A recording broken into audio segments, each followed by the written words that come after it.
پاکستان اور افغانستان طالبان کے مذاکرات کا دوسرا دور ترکیہ میں جاری۔ پاکستان کے 4 رکنی وفد میں ڈی جی ایم او اور deputy D G M O شریک۔ افغان طالبان کے وفد کی قیادت نائب وزیر داخلہ رحمت اللہ مجیب کر رہے ہیں۔ ترجمان دفتر خارجہ کہنے ہیں مذاکرات دوحہ میں ہونے والی بات چیت کا فالو اپ ہے، جس کا مقصد افغان سرزمین سے پاکستان کے خلاف دہشت گردی کی روک تھام ہے۔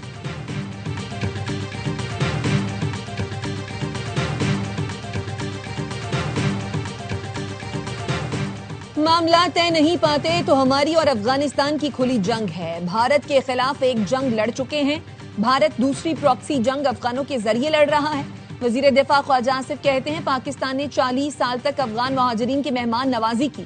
دوحہ مذاکرات میں شریک افغان وفد پاکستان میں ہی جوان ہوا ہے۔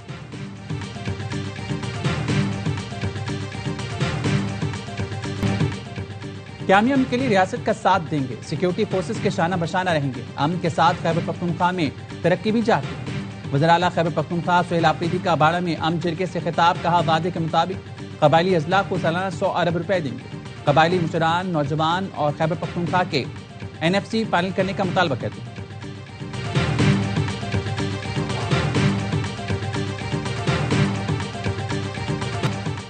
افسوس، بلوچستان کی دولت اب بھی زمین میں دفن ہے۔ بلوچستان کی ترقی پاکستان کی مجموعی خوشحالی سے جڑی ہے۔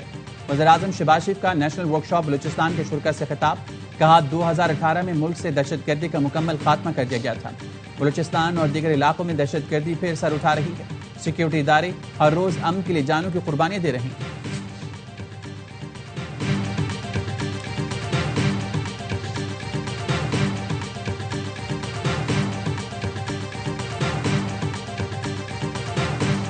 قومی ایئر لائن کی 5 سال بعد برطانیہ کے لیے پروازیں بحال، پہلی پرواز اسلام آباد سے مانچسٹر روانہ۔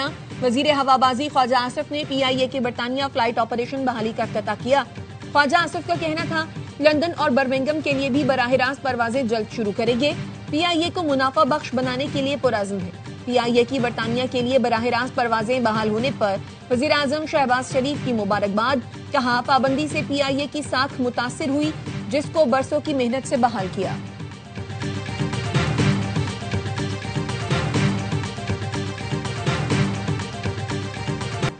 پاکستان نے دہشت گردی اور خوارج کے خلاف مؤثر اقدامات کیے ہیں۔ دشمن کے کسی بھی جہاد کے خلاف پاک فوج اور عوام سے پلائی ہوئی دیوار ثابت ہوں گے۔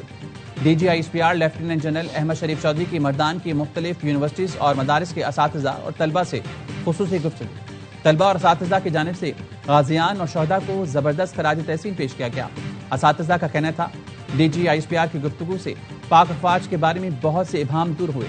طلبہ نے کہا ملک کی سلامتی اور استحکام کے حصول کے لیے خیبر پختونخوا کے نوجوان پاک فوج کے شانہ بشانہ کھڑے۔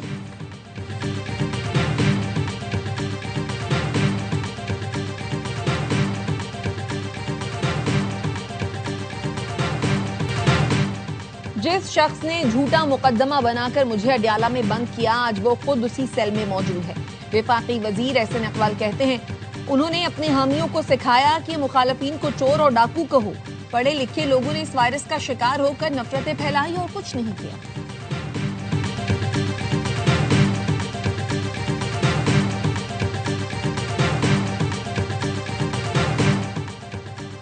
آزاد کشمیر حکومت سے متعلق پیپلز پارٹی کے آج 2 اجلاس ہوں گے۔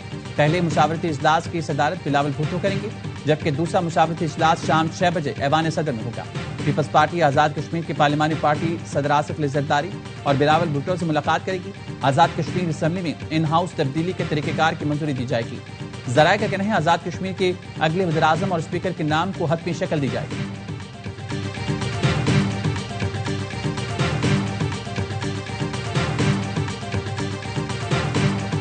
اسلام آباد کے زرداری ہاؤس میں بلاول بھٹو کی زیر صدارت آزاد کشمیر کی پارلیمانی پارٹی کا اجلاس۔ ذرائع کا کہنا ہے آزاد کشمیر میں ان ہاؤس تبدیلی کے حوالے سے اہم فیصلے کیے جائیں گے۔ سابق وزیر اعظم آزاد کشمیر سردار یعقوب کہتے ہیں پیپلز پارٹی کے پاس آزاد کشمیر اسمبلی میں نمبرز پورے ہیں، حکومت سازی کا حتمی فیصلہ پارٹی قیادت کرے گی۔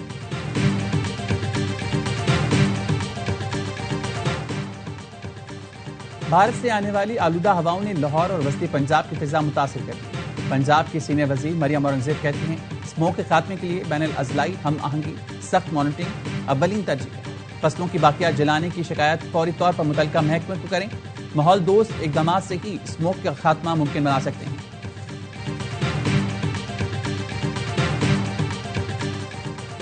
خبردار ہوشیار، کیمرے کی آنکھ آپ کو دیکھ رہی ہے۔ 27 اکتوبر سے کراچی میں ٹریفک چلان سیف سٹی کیمروں کی مدد سے ہوں گے۔ ڈی آئی جی ٹریفک پیر محمد شاہ کہتے ہیں جنوری سے 1 اکتوبر تک ٹریفک قوانین کی خلاف ورزی پر 12 لاکھ سے زائد چلان ہوئے، 97 کروڑ 81 لاکھ جرمانہ کیا گیا۔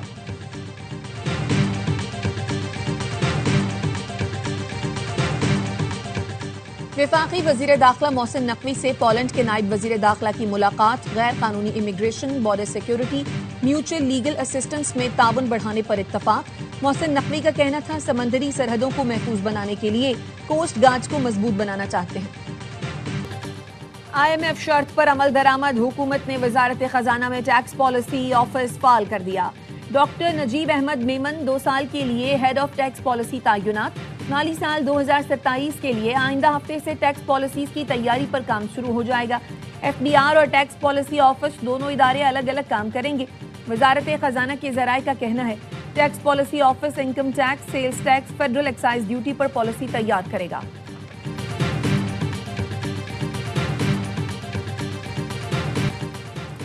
1.5 سال میں ادویات کی قیمتوں میں غیر ضروری طور پر 25% سے زائد اضافہ ہوا۔ وزیر اعظم کی ہدایت پر اوپن مارکیٹ میں ادویات کی قیمتوں اور دستیابی کا سروے مکمل کر لیا گیا۔ وزارت صحت نے سروے رپورٹ وزیر اعظم آفس کو ارسال کر دی، جس کے بعد میڈیسن پرائسز کی اثر نو ریگولیشن یا ڈی ریگولیٹ کرنے کا فیصلہ جلد ہونے کا امکان ہے۔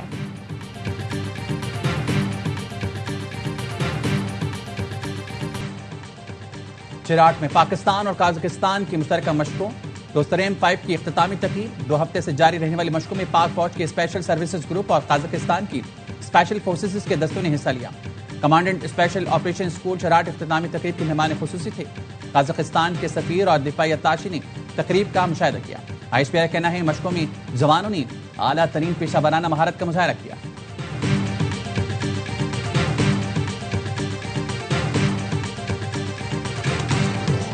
اور آئی سی سی ویمنز ورلڈ کپ میں جنوبی افریقہ کی ٹیم 97 رنز پر ڈھیر ہو گئی۔ 8 کھلاڑی ڈبل فگر میں بھی داخل نہ ہو سکے۔ آسٹریلیا کی الانا کنگ نے 7 کھلاڑیوں کو آؤٹ کیا۔